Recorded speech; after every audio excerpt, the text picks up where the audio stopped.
Okay, 3, 2, 1, go. So it's really fun when you just surrender to whatever could happen. There are people that start painting, when they're 50 or 60, they've never done it before. I picked up the piano. I picked it up and put it back down because it was heavy.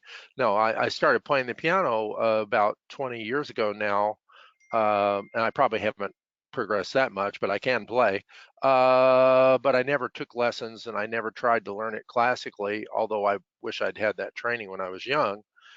But it's kind of like with mathematics. I'm trying to understand things that are verboten. Let's use the German because a lot of this probably is German. Uh, I studied quantum physics for matrix energetics. I went really deep into it. I read literally about 200 books, and I realized there was a lot of inconsistencies in what was being shown.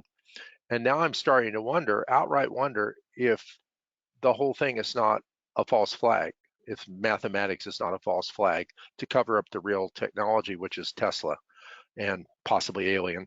But that's probably could be another layer. What you should not do is go into trance and watch the chronology of the Alien X-Files in order. That's what I did. Um, Also, you should probably not sit down at your computer with tons of synthesizers and decide to channel the Andromedans and then write music. That can be interesting as well. Uh, but what I'm speaking to is the idea that you can let go of your perceptual references for what you think is real, true, and settled. There is no settled science. The science is settled on top of your face and you can't breathe. You know, uh, Real science may not even exist anymore because there's verboten levels of science that you're not allowed to even research. Once something is settled, like Einstein, who I've always called out as being, well, suspect in certain things from my research, deep research, and personal feeling states of knowledge. Uh, if you listen to the inner voice, which is sometimes out here and to the left for me, but if you listen to that, it can teach you, and you can find yourself writing a very strange piece of music or picking up a skill older.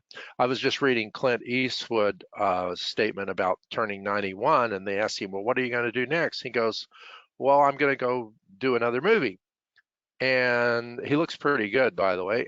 And so they asked, "Well, how do you stay so youthful?" And he goes, "The old man knocks at the door every day, and I don't let him in."